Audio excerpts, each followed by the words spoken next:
السلام علیکم ورحمۃ اللہ وبرکاتہ۔ رسول اللہ صلی اللہ علیہ وآلہ وسلم نے فرمایا، میں جب جنت کی سیر کرنے کے لیے گیا، جب مجھے معراج کروائی گئی، جب میری اللہ تعالیٰ سے ملاقات ہوئی، جب فاہیا کے پردے میں باتیں ہوئی، کس سے؟ اپنے محبوب سے، اللہ کی اپنے محبوب سے اور محبوب کی اپنے رب سے باتیں ہوئی، تو رسول اللہ صلی اللہ علیہ وسلم فرماتے ہیں وہاں پر میری حضرت ابراہیم علیہ السلام سے ملاقات ہوئی، جو اللہ کے خلیل ہیں، جو اللہ کے دوست ہیں۔ ایسے پیغمبر سے میری ملاقات ہوئی جس کو اللہ نے دوست کہا ہے، جس کو اللہ نے اپنا خلیل کہا ہے۔ تو جس کو اللہ خلیل کہہ دے اس کے لیے تو اعزاز ہی بہت بڑا ہے۔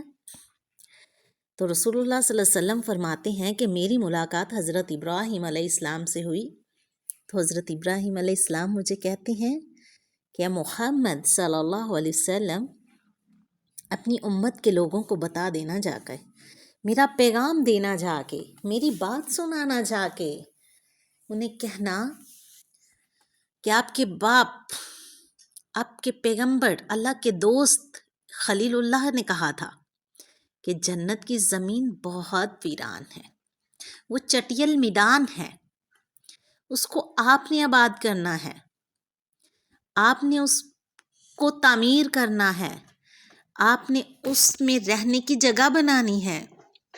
صحابہ اکرام حیران ہو گئے، کہنے لگے اللہ کے پیغمبر محمد رسول اللہ، آمینہ کے لال، شیما کے ویر، صدقے جائیں ہم آپ پر، ہم دنیا میں رہتے ہوئے جنت کی زمین کیسے آباد کریں گے؟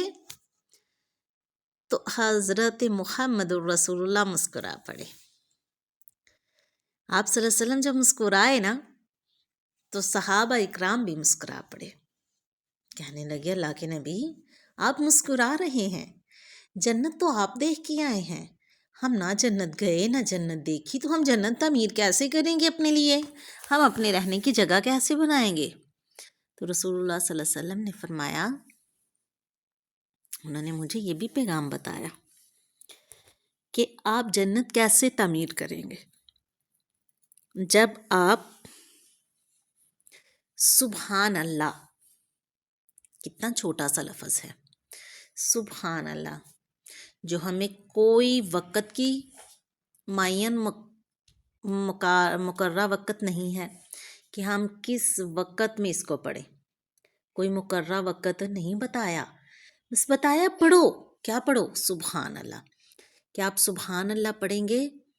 ایک سونے کی جڑوں والا، سونے کے تنے والا درخت جنت میں لگا دیا جائے گا، جس کی ایک شاخ جو ہے اس پہ جنت کے گھوڑے پہ بیٹھ کے آپ 70,000 سال سفر کریں گے تو وہ شاخ کا سایہ ختم نہیں ہوگا۔ ایک شاخ، ایک درخت کی کتنی شاخیں ہوتی ہیں؟ اندازہ لگائیں اور سبحان اللہ پڑھنا شروع کر دیں تو یقیناً درخت کا سایہ جہاں تک جانا ہے، وہ ساری جنت آپ کی ہے نا؟ تعمیر ہوئی نا جنت؟ آپ کے حصے میں آئی نا جنت؟ جی ضرور آئی۔ تو ہم بھی انشاءاللہ وعدہ کرتے ہیں کہ سبحان اللہ اٹھتے بیٹھتے چلتے پھرتے بھاگتے دوڑتے کام کرتے ہر وقت ہم کیا پڑھیں گے؟ سبحان اللہ۔ ٹھیک ہے؟ دوسری بات، رسول اللہ صلی اللہ علیہ وسلم نے فرمایا جب آپ لا الہ الا اللہ وحدہ لا شریک لہ لہ الملک و لہ الحمد وہو علی کل شیء قدیر، یہ 10 دفعہ پڑھتے ہیں نا تب بھی جنت میں ایک گھر بنا دیا جاتا ہے۔ سبحان اللہ، کتنا مشکل کام ہے نا؟ مشکل نہیں، یہ آسان ہے۔ برتن دھونے سے، کپڑے دھونے سے، کپڑے پریس کرنے سے، دنیا کی بھاگ دوڑ، رشتے سنبھالنے میں، کام میں وقت صرف کرنے سے یہ کتنا آسان ہے کہ 1 منٹ میں آپ 10 دفعہ پڑھ سکتے ہیں۔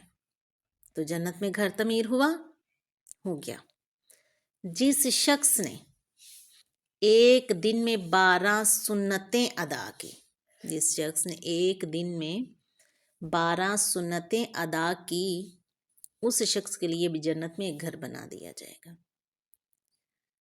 2 سنتیں فجر کی، 6 سنتیں ظہر کی، کتنی ہو گئی؟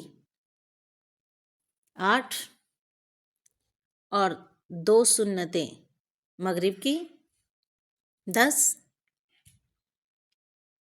اور 2 ہی سنتیں عشاء کی، 12 ہو گئی۔ 12 سنتیں جس نے پڑھ لی، اللہ تعالیٰ جنت میں اس کے لیے ایک گھر بنا دے گا۔ ہوا نا آسان کام؟ جنت میں گھر بنانا، جنت میں گھر بنانا چاہتے ہیں نا، تو پھر یہ ضرور پڑھیں، اپنی جنت کو خود تعمیر کریں۔ پتہ چلا کہ جنت ہم نے خود تعمیر کرنی ہے۔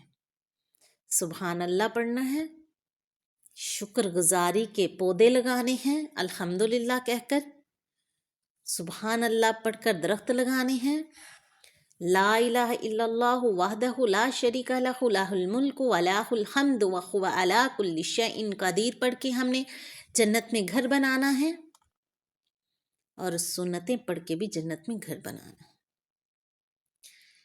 سیدھی سی بات ہے، جو پلاٹ ہم نے خریدا ہوتا ہے، جو گھر ہم نے بنایا ہوتا ہے، اس گھر سے کوئی ہمیں باہر تو نہیں نہ نکال سکتا۔ وہ دنیا کی بات ہے، جنت کی بات الگ ہے۔ جنت کی بات یہ ہے کہ جب ہم نے یہ پڑھ لیا، گھر بن گیا جنت میں، تو جنت سے کون نکالے گا؟ تجھے میں نکالوں گی؟ کوئی رشتہ دار نکالے گا؟ نہیں، کیونکہ ہم اپنے وعدوں کی خلاف ورزی کرتے ہیں، اللہ اپنے وعدے کی خلاف ورزی نہیں کرتا۔ جب اللہ نے کہہ دیا تو کہہ دیا، اس پہ پورا جب کن کہہ دیا ہو گیا۔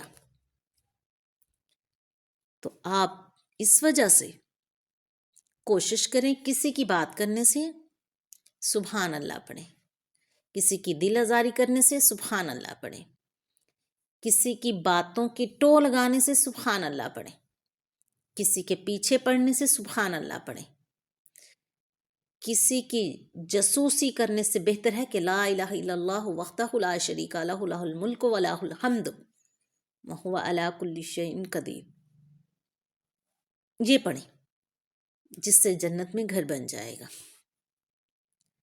بہتر ہوا نا؟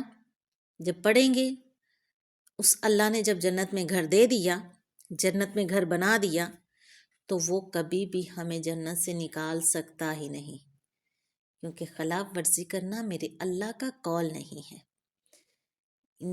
اپنے بندے کو پریشان کرنا میرے اللہ کا کام نہیں ہے، کیونکہ اس کی رحمت اس کے غضب پہ حاوی ہے، اس کی رحمت بہت زیادہ وسیع ہے۔ اگر اس کا غصہ جلال زیادہ ہے نا، تو اس کی رحمت بھی بہت وسیع ہے۔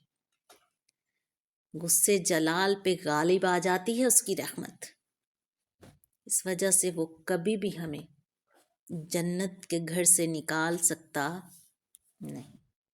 ایک ماں کو جتنا بھی غصہ آ جائے، جتنی بھی طیش میں آ جائے، بچہ ماں کو دھکے دے کے اولڈ ایج ہوم میں چھوڑ آتا ہے، اپنے گھر سے نکال دیتا ہے، زمین جائیداد بیچ دیتا ہے، اس کی بیٹیوں کو دھکے دے کے گھر سے نکال دیتا ہے، ماں کو نکال دیتا ہے، اولڈ ایج ہوم میں چھوڑ آتا ہے۔ ماں کو ادھر جا کے پھر بھی پوچھو گے نا، ماں کہے گی نہیں میرا بیٹا صحیح تھا، میرا بیٹا صحیح ہے، بہو خراب ہے، وہ بہو کو خراب کہے گی، بیٹے کو خراب نہیں کہے گی۔ پر اماں کو یہ نہیں نا پتا، جب میرا بیٹا صحیح ہوگا تو بہو خراب ہو ہی نہیں سکتی۔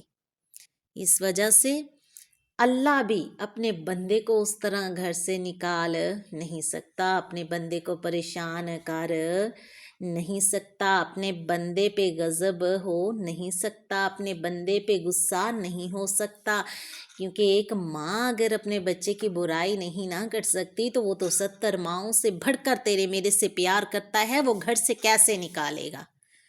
نہیں، وہ تمہیں گھر پرووائڈ کرے گا، سہولت میسر ہر چیز تمہیں پرووائڈ کرے گا.